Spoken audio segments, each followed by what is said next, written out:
So I'm going to go into those SGD vendor resources, and then I'll stop again after this section because I'll go through this relatively quickly. So I think there was that question about how do we get in touch with the vendors so that they can help you guys with like getting access to equipment or whatever it is that you might need. So I've included 5 different vendors who we work with frequently in Wisconsin. This is by no means a totally comprehensive list. There are other vendors who have, for example, there are a couple of companies who make just a very specialized eye gaze device. Those are not listed in here, but these are the major ones, and you can always, be looking online to see too, like what other equipment is available. But I think starting with these 5 will give you a really good place to start. So Pren Ceramic Company, and the next slide is also Saltillo. Those companies are not totally one, but they're quite merged. So they each have their own product line, but they use the same infrastructure for their funding department and their vendor reps and things like that. So their website is here. And then you can go, if you're not in Wisconsin, you could go to this website to find your rep. But in Wisconsin, it's the same vendor for PRC and Saltillo, Christopher Jensen. And so you could reach out to Pren Ceramic or Saltillo, which is this next slide, and it's again still Christopher, and they would be able to get you guys equipment, talk to you about how you can borrow devices for trial. If you are frequently doing AAC assessments, they can place devices with you that you can keep there to do those assessments. But if you're not doing them that frequently, you can also have them shipped and shipped back, or have Christopher bring them to you. And that'll be similar across many of the companies. SmartBox is another company that's kind of newer, but developing a lot of equipment. They don't have a specific Wisconsin rep that I know of, but they do have an online form that you can complete. And then you can have either an in-person or a virtual meeting with their rep to talk more about their devices, what features those devices have, and then also borrowing them if you would need to do that. Talk to Me Technologies is another company that makes quite a few devices. Their website again is here. And again, similar to PRC and Saltillo, there is an online form you can use to find out who your rep is. But here in Wisconsin, the rep is Christy Witt for all of the state of Wisconsin. And then finally, Tobii Dynavox. They do have 2 reps in Wisconsin. And so for Tobii Dynavox, you would want to go to this Find Your Rep website and search by your zip code, and that will tell you whether you're in the territory for Bob Penchorn, which is kind of western Wisconsin, or Kelly Views, who does more of eastern Wisconsin. Another thing to note about the vendors is many of the vendor companies offer free professional accounts with your ASHA number. And so with that, so Tobii Dynavox is an example of one of these companies where if you create a professional account on this second website, mytobiidynavox.com, you can log in and create an account, put in your ASHA number, and you'll get access to the talking versions of most of their softwares for free. So that's another way to get access to things, either through the vendor themselves, or just through, like, if you have an iPad or on your computer, you can get those softwares. Okay, I'm going to pause before I go on to the next section and just see if there are any other questions that I should answer in relation to this stuff. We actually do have quite a few questions that came in, Abby. The first one was from Erin, and she said, where, when, and how do school-based SOPs start with contacting vendors? And I think you certainly gave them the where do you contact them, but the when and the how. Sure. Yeah. So what I think is helpful, so if you're somebody who doesn't really have a lot of experience with the communication systems at all, and you just want to get some background knowledge about what's available from these companies, I would recommend reaching out to each of these vendors, so the 5 that were listed on these slides, and asking them to schedule a Zoom meeting with you to just go over their product line. These vendors many of them are speech language pathologists by background, some are not, but at heart, they're salespeople. Their job is selling this equipment. And so part of that job is being able to describe their product line, let you know what they have, answer questions about it. And so a starting place, if you don't have a lot of experience, would be just to set up like a 1-hour Zoom with each vendor and say, can you tell me more about your products? I'm a speech language pathologist in Wisconsin. I'm just getting started with AAC. I'd like to know more about what you have. And then I think, so that's a place to start. But then I also think if you're working for a specific client and you have some ideas about what that client needs. So for example, let's say you're working with a kiddo who has cerebral palsy and they have a cortical visual impairment. So vision, they're probably not going to use eye gaze, and they might need switches. And you're trying to figure out which companies have devices that are compatible with switches. You could contact the reps in that situation and say, I have a person who needs a switch. They need full phrase messages. They need, whatever the things are, high contrast symbols because of their vision impairment. They would be able to tell you if they have those features on their systems, and then also loan you devices to try. And we'll talk a little bit about loan options, not just through the vendors on the next slide, but I think that's one place that you really can get started. Couple other real quick questions. Is it not a good idea to use the templates? And I'm assuming like the templates like PRC and Tobii Dynavox have funding templates that you can use. Is that looked poorly on?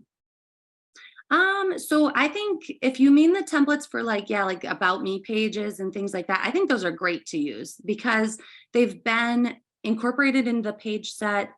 So they're maintaining that integrity of how it was designed, and they give that opportunity to really customize the language for the individual.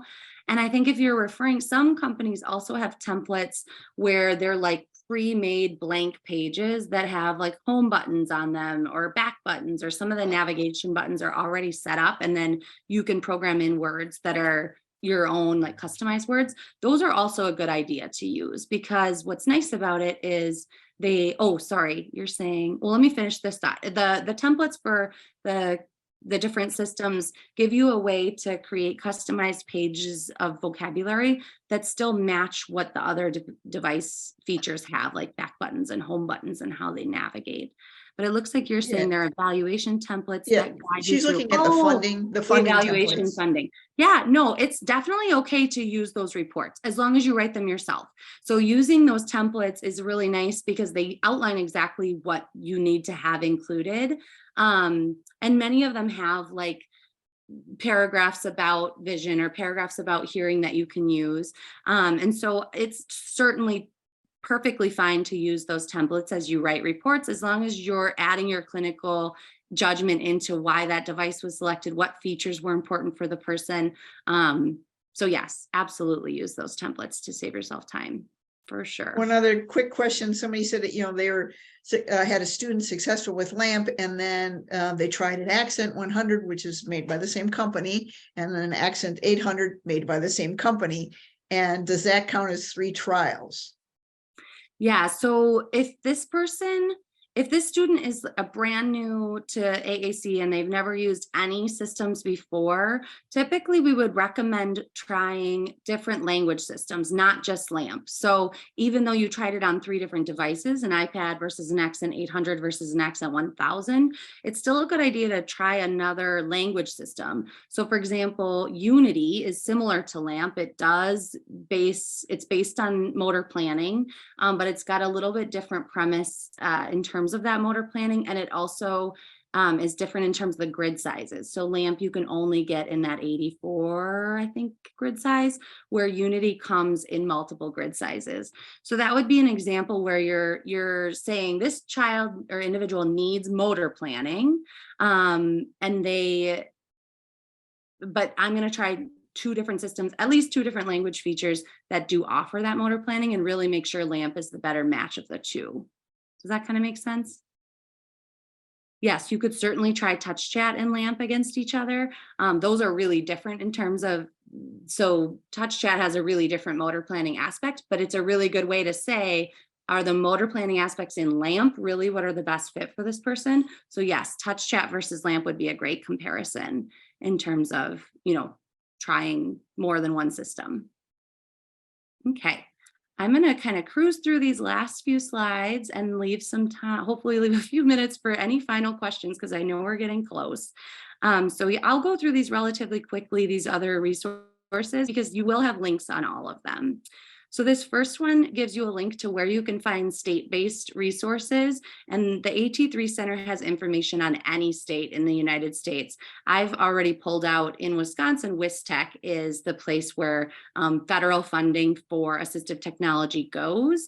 And so that can be a resource if you need to borrow equipment or you need support with, how to get the evaluation or what to try.